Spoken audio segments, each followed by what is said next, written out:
Hi friends, இன்றைக்கி கருப்பு கவுனி அந்த தோசை பிரி மிக்ஸ் இருக்கு இல்லையா, அது வச்சு தான் நான் வந்து இப்போ எங்கள் வீட்டில் இருந்த கிட்ஸ்க்குலாம் வந்து புட்டு செய்ய போகிறேன். இப்போ மாவு வந்து கொஞ்சம் தான் இருக்குது, அதை நான் இப்போ எடுத்துக்க போகிறேன்.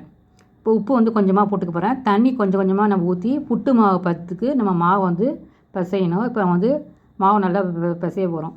எப்படின்னா மாவு வந்து பார்த்திங்கன்னா பிடிக்கும்போது நம்ம பிடிக்க வரணும். மாவு அப்படியே நம்ம கீழே போட்டோம்னா மாவு வந்து நமக்கு உதிர்ந்து போகணும். இப்போ நான் வந்து தேங்காய் வந்து நான் திருவி வச்சுருக்கேன். ஏலக்காய் வந்து நான் சொல்ல மறந்துட்டேன். ஏலக்காய் வந்து அந்த மாவில் நான் வந்து போட்டுக்கிட்டேன். இப்போ அந்த புட்டு அச்சில் வந்து பார்த்திங்கன்னா தேங்காய் கொஞ்சமாக வச்சுக்க போகிறேன்.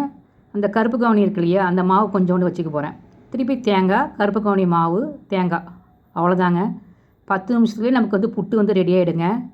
பசங்க வந்து பார்த்துட்டு வந்து என்கிட்ட கேட்டாங்க, என்ன புட்டு அப்படின்னு கூட நான் கேட்கல. சாப்பிட்டு பார்த்துட்டு சொன்னாங்க டேஸ்ட்டாக இருக்குன்னு. அப்போ தான் சொன்னேன் கருப்பு கவுனியில் இது வந்து புட்டு செஞ்சுருக்கேன்னு.